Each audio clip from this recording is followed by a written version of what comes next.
하나님 말씀 사도행전입니다. 20장. 사도행전 20장 28절입니다. 사도행전 20장 28절.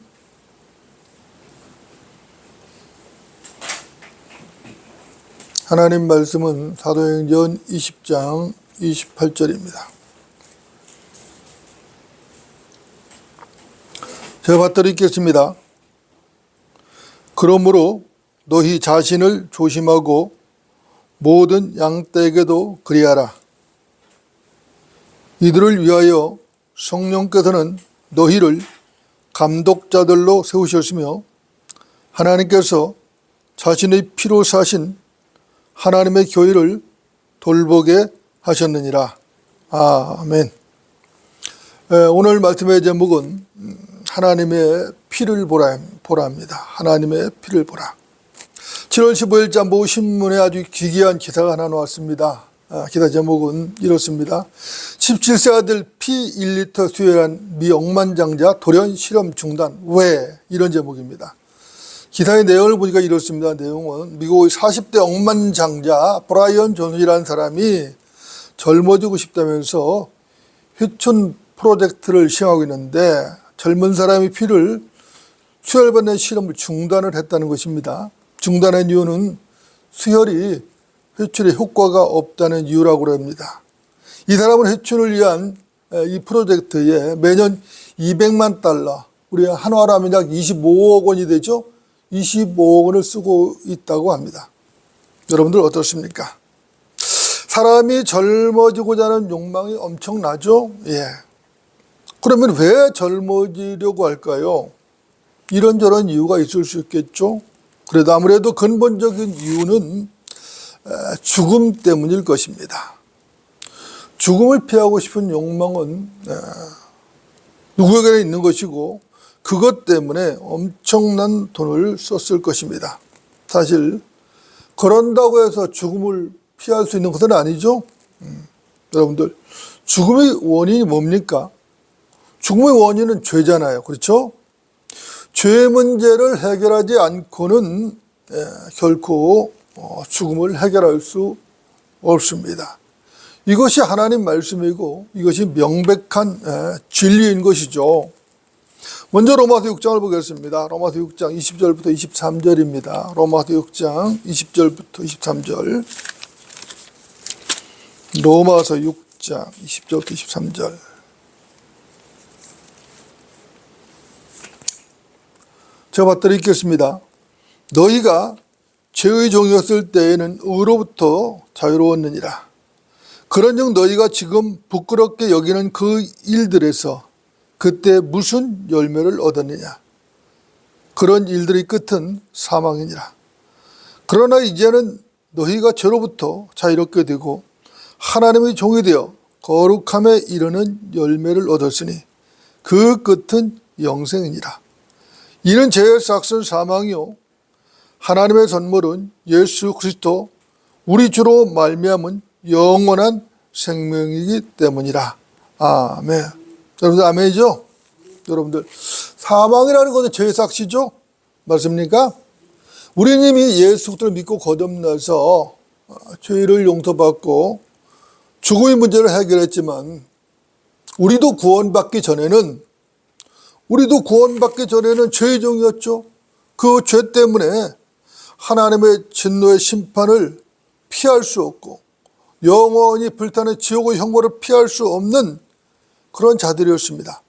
여러분들, 만약 누군가가 우리에게 은혜의 복음을 전해주지 않았다면, 그래서 우리가 주 예수 그리스도를 믿고 거듭나지 않았다면 우리는 어떻게 되었을까요? 어떻게 되었을까요? 저는 생각만 해도 끔찍하거든요.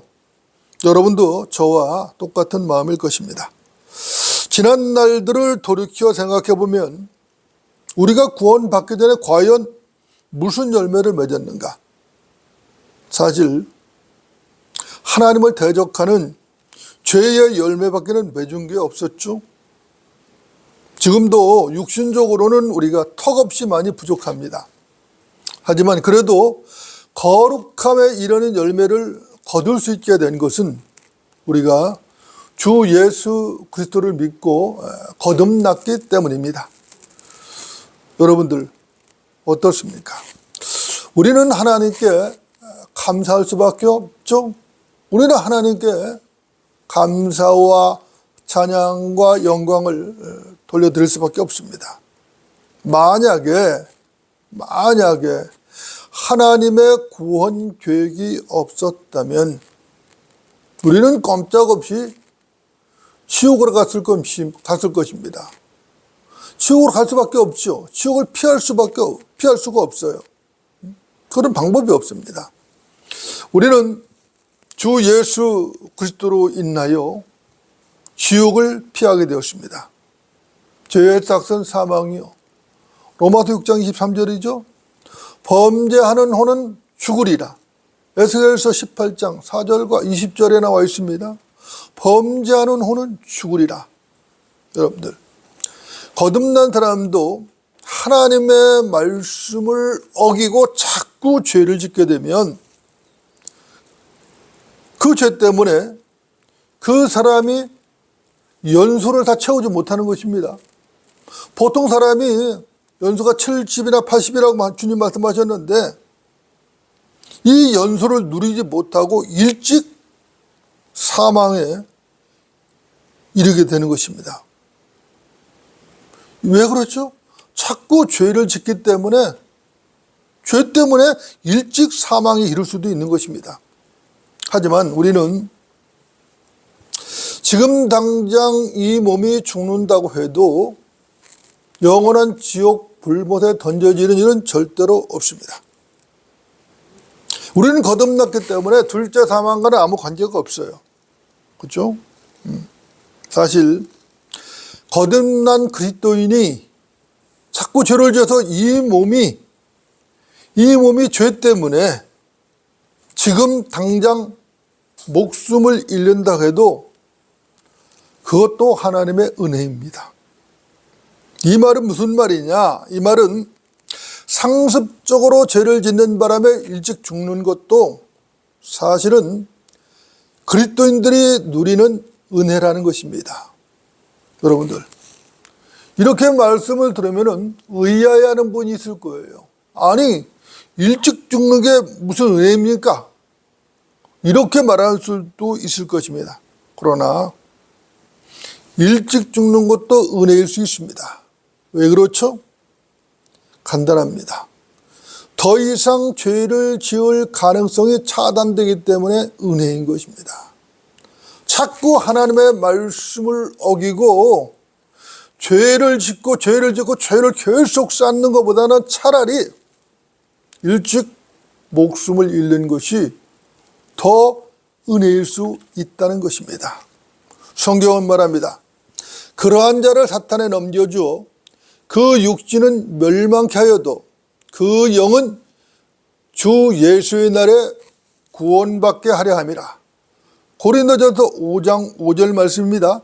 그러한 자를 사탄에 넘겨주어 그 육신은 멸망케 하여도 그 영은 주 예수의 날에 구원받게 하려 함이라. 여러분들, 여기서 그러한 자가 누구죠? 이 구절의 전후 맥락은 음행하는 자입니다. 특히 아버지의 아내와 음행을 한 자입니다. 그러나 우리는 이 구절에서 받는 교훈을 그런 자에게만 한정시킬 필요는 없습니다. 하나님 말씀을 상습적으로 거부하고 죄를 짓는 모든 그리스도인들에게 확장해서 적용을 해야 합니다. 여러분들, 하나님께서는 그분의 자녀들을 사랑하시죠? 맞습니까? 그래서 그 자녀들이 바른 길을 벗어나면 징계를 하시는 것입니다. 징계의 매를 드시는 것이에요. 그런데 징계를 받으면서도 아버지의 징계를 조롱이라도 하듯이 상습적으로 죄를 짓는다면 그 아들의 목숨을 하나님께서 거두어 가실 수도 있다는 것입니다. 참으로 어찌 보면 무서운 얘기지만 이것은 또한 하나님의 놀라운 은혜가 있기도 한 것입니다. 주께서 그의 사랑하시는 자를 징계하시고 그가 받으시는 아들마다 매질하시니라고 하신 것이라. 너희가 징계를 견디어내면 하나님께서는 너희를 아들들로 대우하실 것이니 아버지가 징계하지 않는 아들이 어디 있느냐. 모든 사람이 참여하는 징계를 너희가 받지 않는다면 너희는 사생하여 친아들이 아니니라. 히브리서 12장 6절로 8절 말씀입니다. 여러분들, 하나님 아버지께서 징계에 매를 드는데 매를 들고 또 들어도 아들이 죄에서 돌이키지 않고 계속 죄악으로만 간다면 하나님께서는 최후의 수단이 하나밖에 없는 것입니다. 아들을 더 이상 죄악에 빠지지 않게 할 최후의 수단이 하나밖에 없는 것이에요. 여러분들, 그 수단이 무엇인지 아십니까? 그 최후의 수단은 목숨을 거두어 가시는 것입니다. 거룩하신 하나님의 자녀가 더 이상 죄를 짓지 못하도록 아버지가 특단의 재책으로 죄를 막을 수밖에 없는 것입니다. 여러분들은 죄의 대가가 얼마나 무서운지 알고 계시죠? 사람은 죄의 대가가 얼마나 무서운지를 아는 만큼 하나님의 은혜도 알 수 있는 것입니다. 죄의 대가가 얼마나 무서운지를 알지 못하면은 하나님의 은혜도 알 수 없어요. 모르는 것입니다. 죄의 형벌이 얼마나 무섭고 끔찍하고 얼마나 두려운 것을 알아야 되는 것입니다. 그 죄의 대가, 그 형벌을 무서움을 아는 사람이 주 예수 그리스도 그분께서 흘리신 피의 대가를 알 수 있는 것이죠. 그 사람만이 하나님의 은혜를, 진정한 하나님의 은혜를 알 수 있는 것입니다. 율법에 따르면 거의 모든 것이 피로써 정결케 되나니 피 흘림이 없이는 죄사함이 없느니라. 히브리서 9장 22절입니다. 율법에 따르면 거의 모든 것이 피로써 정결케 된다는 것이죠. 피 흘림이 없이는 죄사함이 없다라고 성경은 분명하게 말씀하고 있습니다. 여러분들, 구약의 율법에 따르면 모든 것이 피로써 정결케 되죠. 물론 여기서 말하는 피는 동물의 피입니다. 동물의 피였던 것이죠. 그러나 동물의 피로는 죄를 제거할 수가 없습니다. 허물과 죄를 용서할 수는 있어요. 그렇죠? 허물과 죄를 용서하나 범법자가 결코 깨끗하게 될 수 없더라고 출애굽기 34장 7절은 분명하게 말씀을 하고 있습니다. 그러니까 동물의 피는 죄와 허물을 용서합니다. 하지만 죄를 제거하지는 못해요. 결코 깨끗하게 되지는 못한다는 것이죠. 그래서 동물의 피는 구약시대에 주님께 하나님께 드려졌던 동물의 피는 또 다른 어떤 피의 예표일 수밖에 없는 것입니다. 이것은 율법 이전에 흘린 동물의 피도 마찬가지죠. 에덴에서 아담이 범죄했을 때에 하나님께서 가죽옷을 만들어 입히셨는데 그때 양을 잡았죠. 어린 양을 잡을 때 어린 양의 피를 흘렸습니다. 뿐만 아니라 아벨이 하나님께 제물을 드릴 때도 역시 양의 피도 있었던 것이죠. 그러나 그 피도 마찬가지예요. 그 피가 허물과 죄를 용서하나 결코 범법자를 깨끗하게 할 수는 없어요. 진리는 분명한 것입니다. 피 흘림이 없이는 죄사함이 없다. 이스라엘은 예수 그리스도의 피를 예표하는 유월절 어린 양의 피로 이집트의 노예에서 탈출을 했죠. 400년간 노예 생활을 했어요. 430년이지 정확하게 말하면. 하다가 탈출을 했어요. 6월절 어린 양의 그 피를 통해서 예표적으로 구원을 경험하면서 출발했던 것입니다. 그 후 생긴 희생제에 관한 율법은 하나님의 어린 양이신 예수님께서 오실 때까지 한시적으로 존재했던 것이죠. 이 말이 무슨 말이죠? 여러분들, 이 말은 예수도께서 피를 흘리신 후로는 유대인들이 희생제로 드리는 짐승의 피도 더 이상 효력이 없게 되었다는 말인 것입니다. 자, 이 땅에 사람의 몸을 입고 경건의 신비로우신 예수님께서는 자신이 흘리실 피에 대해서 분명하게 말씀을 해 주셨습니다. 마태복음 26장 28절을 보겠습니다. 마태복음 26장 28절.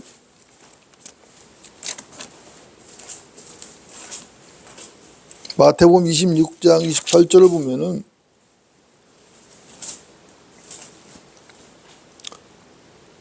제가 받들어 읽겠습니다. 이는 이것이 죄들을 사하심으로 인하여 많은 사람을 위해 흘리는 나의 새 언약의 피이기 때문이다. 이렇게 말씀합니다. 주님께서 최후의 만찬 때 하신 말씀이죠. 이렇게 미리 말씀하신 예수 그리스도께서는 갈보리 십자가에서 물과 피를 다 쏟으시고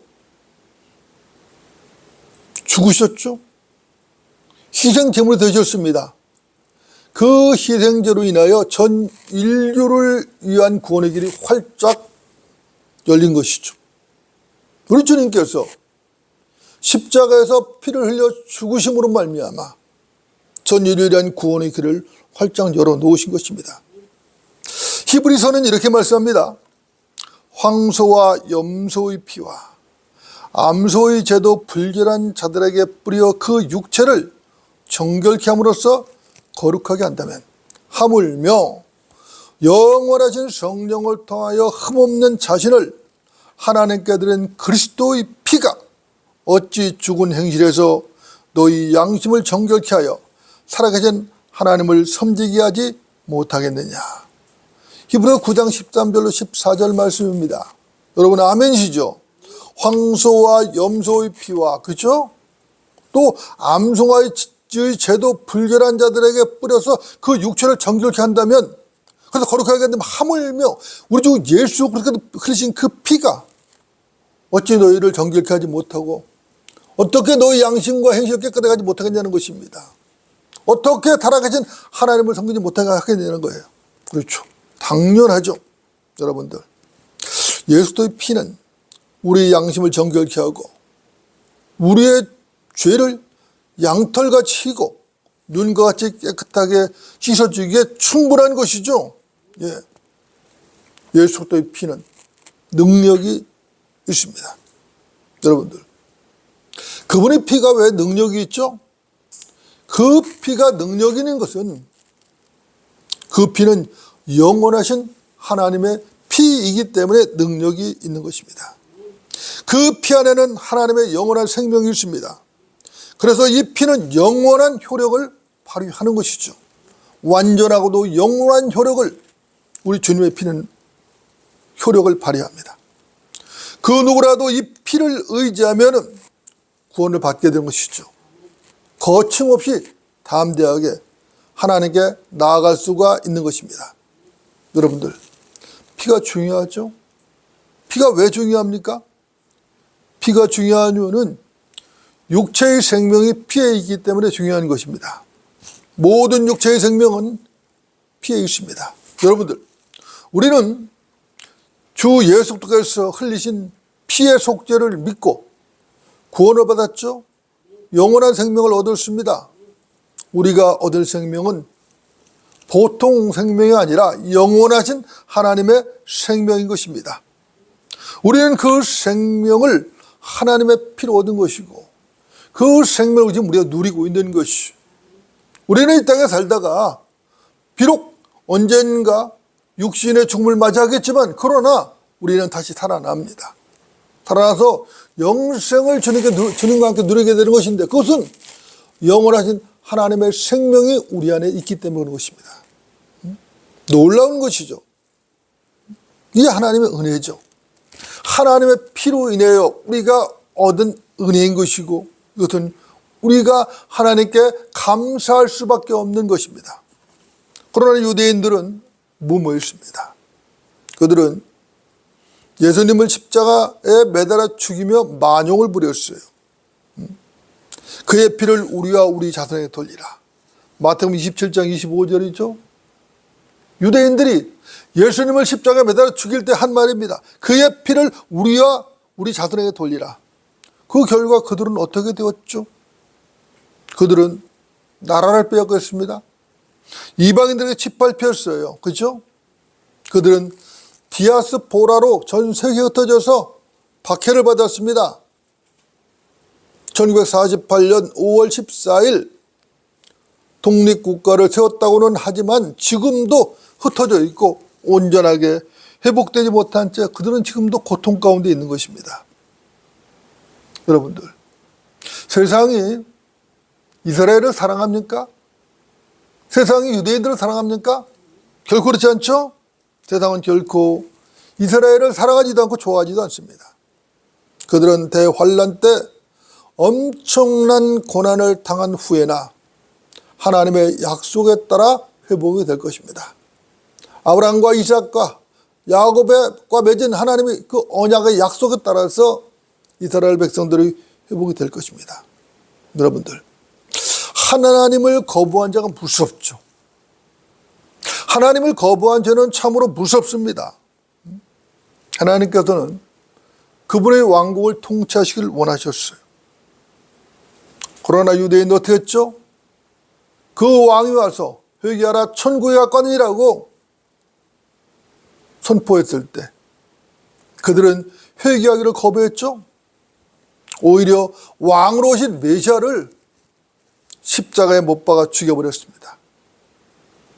자기 의를 내세우며 하나님을 끝까지 대적을 했던 것이죠. 이것은 사실 이스라엘만의 문제는 아니죠. 지금도 인간들은 예수 그리스도를 거부하고 하나님을 대적합니다. 인류의 역사는 아담이 타락하기 전에 에덴에서 있었던 짧은 무죄 시대를 제외하고는 죄로 얼룩진 시대입니다. 캄캄한 어둠의 연속이었습니다. 우리 인간의 비극적인 역사는 아담의 타락으로 시작되었죠. 그런데 그것이 지금도 끊임없이 계속되고 있는 것입니다. 여러분들, 피가 왜 그렇게 중요한가? 피가 중요한 것은 육체의 생명이 피에 있기 때문이라고 성경은 분명히 말씀했습니다. 하나님께서는 피에 의한 구원 계획을 세우셨습니다. 유대인들이 예수님의 무지한 피를 흘리게 한 죄는 결과적으로 이방인들에게는 엄청난 복이 되었죠. 그래서 이방인들이 구원받을 수 있는 놀라운 기회가 제공이 되었습니다. 하지만 유대인 자신들에게는 엄청난 재앙이 되고 말았습니다. 예수님을 배반한 유다 이스카리옷, 그는 예수님을 배반해서 팔아먹었죠. 그리고 후회를 했어요. 뒤늦게 후회를 했지만 그 후회는 아무 소용이 없었습니다. 마태복음 27장 4절은 말씀합니다.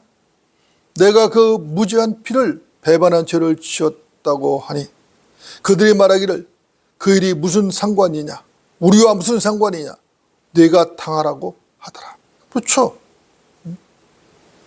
분명히 유다 이스카리옷은 자기가 무지한 피를 배반한 죄를 지었다고 후회를 했습니다. 그러나 유대인들 말했어요.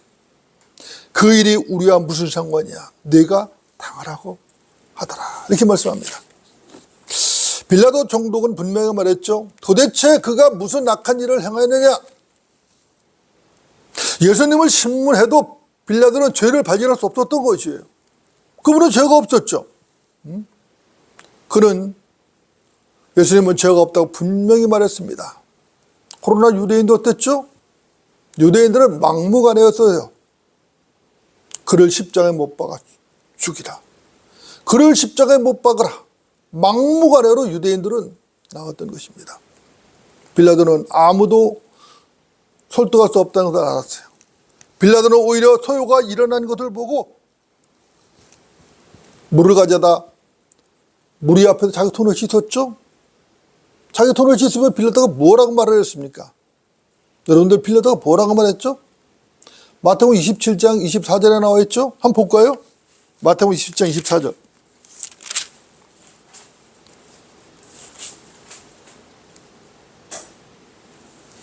마태복음 27장 24절입니다. 제가 드리겠습니다.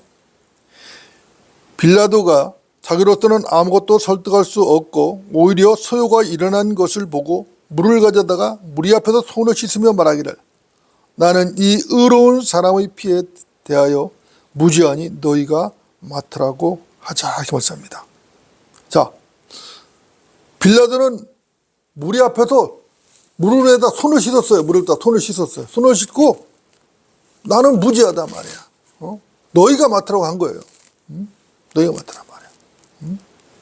여러분들, 무지한 피를 흘린 결과 유대인들에게는 치명적인 재앙의 결과를 가져왔어요. 반면에 이방인들에게는 참으로 상상조차 할 수 없었던 엄청난 복된 결과를 가져와서 이방인들이 구원을 받을 수 있는 놀라운 은혜 시대가 열리게 되었습니다. 여러분들은 어떻게 생각하십니까? 하나님의 섭리적 구원 계획이 참으로 놀랍죠? 예, 놀랍습니다. 우리는 감탄을 할 수밖에 없어요. 이렇게 해서 유대인이나 이방인이나 차별 없는 구원의 시대가 활짝 열린 것입니다. 이 시대가 무슨 시대죠? 바로 교회 시대입니다. 우리 은혜 시대라고도 부르죠. 이 교회 시대에는 누구든지 예수 그리스도를 구주로 영접하면 차별 없는 하나님의 의를 입고 구원을 받는 것이죠. 로마서로 보겠습니다. 로마서 3장 21절. 로마서 3장 21절 한번 보겠습니다. 로마서 3장 21절. 참으로 은혜로운 말씀이 나오죠. 하나님의 자비가 아니면 이런 은혜를 누가 맛보겠습니까? 로마서 3장 22절입니다.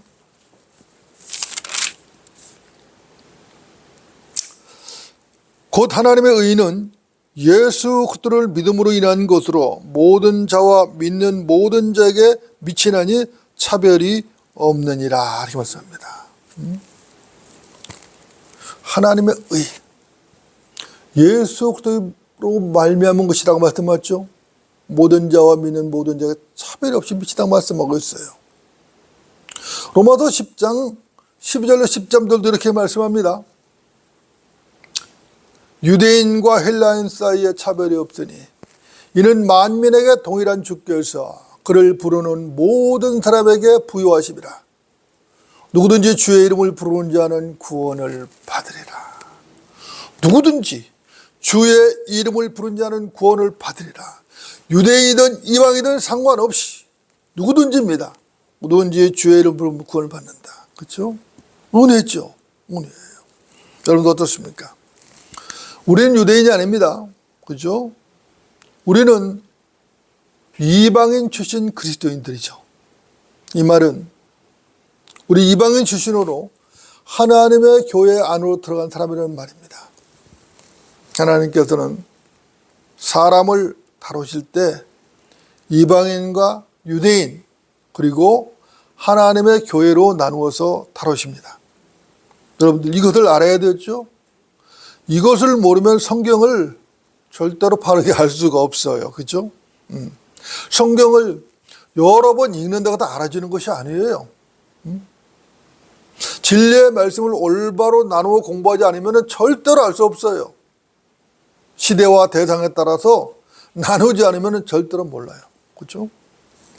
성경을 볼 때는 반드시 시대와 대상으로 나누어 보아야 하는 것입니다. 그렇지 않으면 교리적 문제를 야기할 수밖에 없어요. 교리적 혼란에 빠져서 여기에서 이단 교리가 양산이 되는 것이고, 그러니까 믿음이 바로 세워질 수 없는 것이죠. 그렇게 되면은 하나님의 경륜에 따른 은혜를 도저히 알 수 없게 되는 것입니다.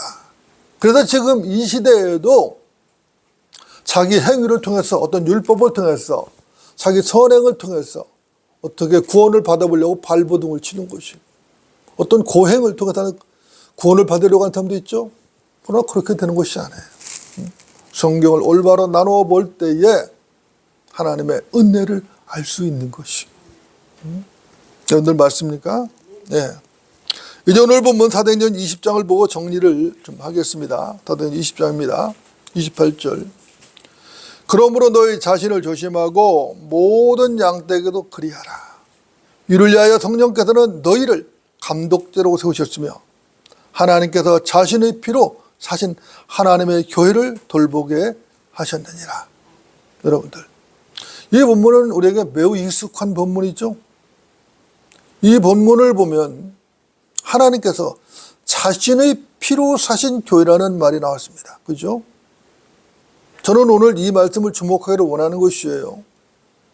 왜 이 말씀을 주목해야 하는가? 이유는 간단합니다. 이 구절이 하나님께 피가 있다고 말씀하기 때문이에요. 그죠? 사실 이 구절은 여호와 증인들을 괴롭히는 구절입니다. 여러분들 이유가 뭐죠? 왜 이 구절이 여호와 증인들을 괴롭히죠? 여호와 증인들이 믿는 신화적인 여호와에게는 피가 없기 때문에 그런 것입니다. 그런데 성경은 분명히 피가 있다고 말씀하거든요. 하나님의 피라고 분명하게 적시를 하고 있습니다. 사정이 이러하니 이 구절 앞에서 여호와 증인은 괴로워할 수밖에 없는 것이죠. 가톨릭도 마찬가지죠.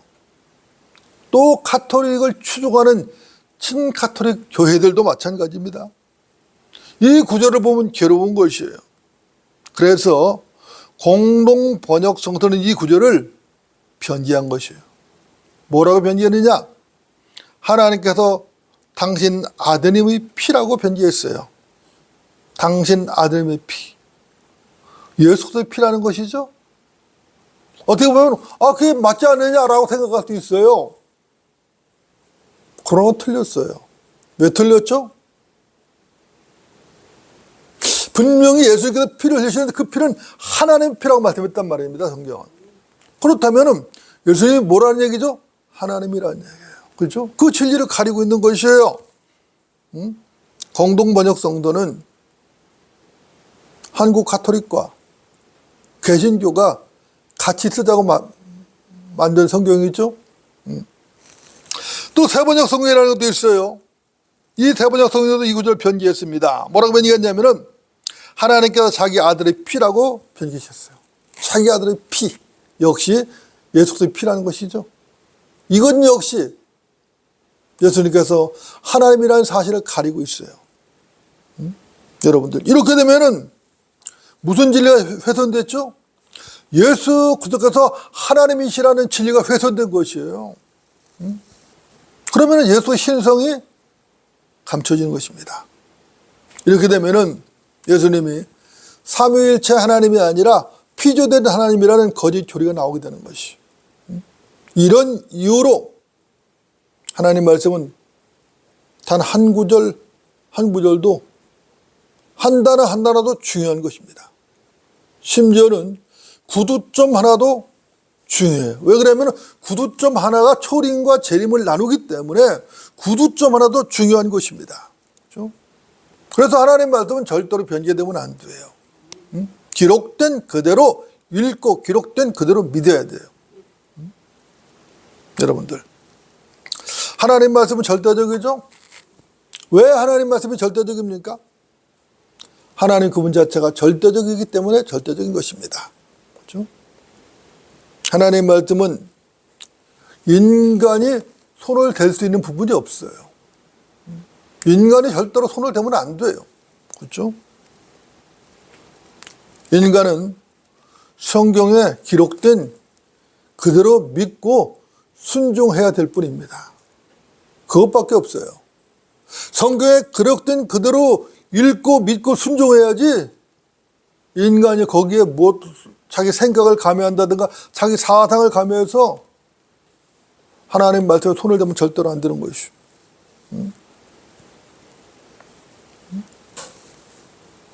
하나님께는 피가 있습니다. 예수 그리스도께서는 육신을 입고 약 2000년 전에 이 땅에 오신 하나님이십니다. 이 교리를 거부한 자는 그가 누구든지 간에 그는 이단자예요.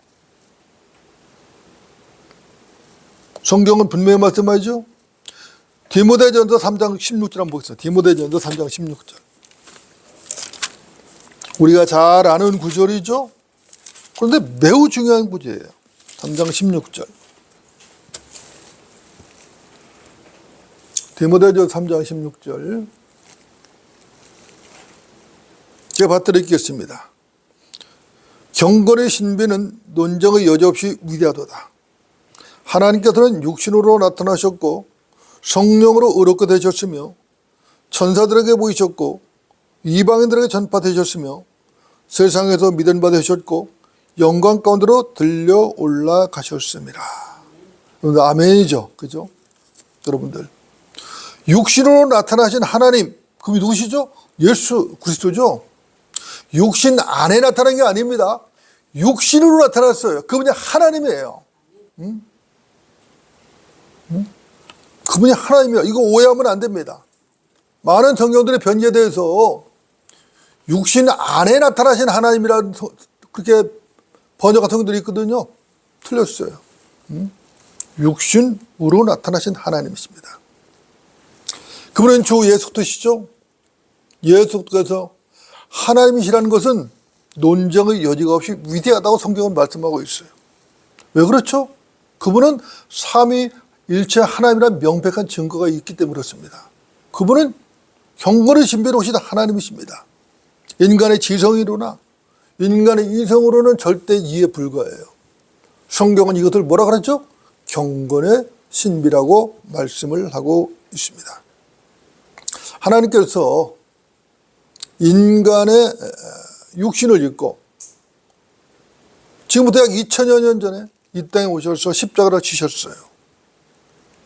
그분께서 흘리신 보혈이 우리를 구속했죠. 골로새서 1장 14절을 말씀합니다. 그 안에서 우리가 그의 보혈을 통하여 구속 곧 제대로 용서함을 받았느니라. 그렇죠? 그의 보혈을 통하여, 그렇죠? 구속 곧 제대로의 용서함을 받았느니라. 진리는 분명합니다. 진리는 너무도 분명하고 명쾌한 것이에요. 그렇죠? 주 예수 그리스도께서는 하나님이시고 그분께서 흘리신 피는 하나님의 피였던 것이죠. 우리는 위대하신 하나님의 피로 구원을 받았습니다. 은이나 금이나 그런 썩어질 것들로 구속된 것이 아니에요. 우리는, 그렇죠? 우리는 하나님께서 흘리신 그 피, 하나님의 피로 구속된 것입니다. 우리가 거듭난 것은 썩어질 씨로 된 것도 아니에요. 우리는 살아있고 영원히 거하는 하나님의 말씀으로 거듭난 것입니다. 우리는 이 사실을 분명히 알아야 돼요. 하나님의 피가 얼마나 위대하고 하나님의 말씀이 얼마나 귀한 것인지를 알아야 된다는 것입니다. 여러분들, 제가 도전합니다. 여러분들, 당신은 하나님의 피로 받은 이 구원이 얼마나 값진 것인지 알고 계십니까? 하나님의 피로 받은 그 구원이 얼마나 값진지를 알고 계시자 이 말입니다. 하나님이신 그분이 만유의 주제이십니다.